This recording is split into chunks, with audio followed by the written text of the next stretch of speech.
Let's talk numbers and guards. I'm David Rico, and this is Barber Breakdowns.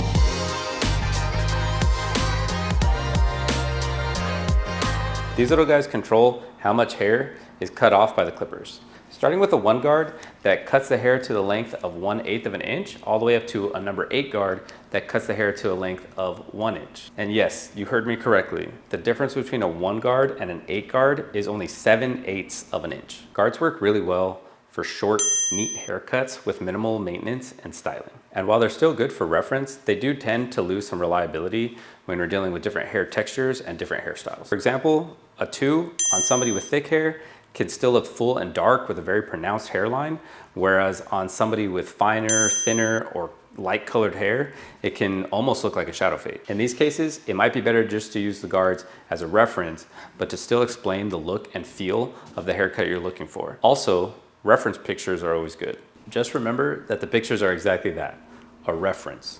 Used to help you communicate the haircut you want. Trust in your barber to figure out what they need to use to achieve that desired look. Don't forget to like and subscribe, and throw in the comments what your go-to guard size is. Or let me know something you're having trouble communicating to your barber.